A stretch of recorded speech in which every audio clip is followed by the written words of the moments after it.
Okay, this is Spencer, your Tampa Bay wallpaper installer, coming to you from the Tampa Bay area with one last quick tip on your wallpaper installation. So after years of experience of installing wallpaper, I realized that there are some ways that you can best render perfection on the surface of your wallpaper. You'll notice that the different types of wallpaper require different types of glues, some medium strength, some heavy duty, and some clay. Well, sometimes that glue gets on the other side of the paper, and or at least a residue effect anyway, being on your rag. What I do when I finish off my wallpaper is I think I paid about $15 for this at the local Home Depot or Lowe's, and the only thing this sponge has ever touched is clean, brand new wallpaper.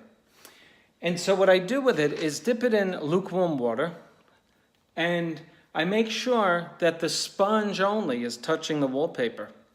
And then I just go up and down the wallpaper, getting off any residue that might be on there from my cloth.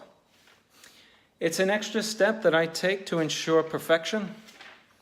You could do it with a rag, but you know what? A rag takes its toll on your shoulder. You're using different muscles when you do this. You're standing away from it, and actually it might put a little more pressure on your back, but depending on what hurts this day or that day, this might be your best bet. And so I just dip it in water. I make it nice and wet. If it's dry, you're going to tend to push into it. And don't forget, you got these plastic parts on it that if you push too hard, you actually can scratch your wallpaper if you make the wallpaper come into contact with this surface, but you really shouldn't. You should be just, look at how it has a radius to it. That's what I like about it.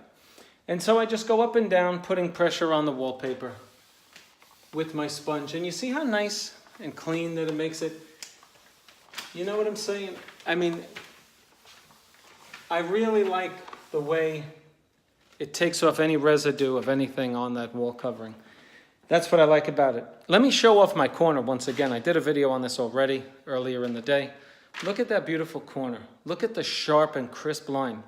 Now I asked the plasterers to come back and do me a better job on the corner, because the corner really had a bit of a radius to it. It didn't have quite a 90 as I liked it to have. If you're putting wallpaper around a corner, well, your wallpaper is only going to come out as good as it is sharp. After all, you can't make a crisp line on a curved corner, right? And so look at that sharp, smart line. You can see it right in the middle of your screen there. Look at that. Look at how beautiful that is. Anyway, this is Spencer, your Tampa Bay wallpaper installer, coming to you from the Tampa Bay area with another quick tip on your wall covering installation. If you like the video, click on like, share it with a friend, comment on the bottom if you have a question or a way that you find that you have a better way to do this. We share information, and therefore we learn from each other's trial and errors. And so subscribe to my channel, and I will continue to make these helpful videos for you.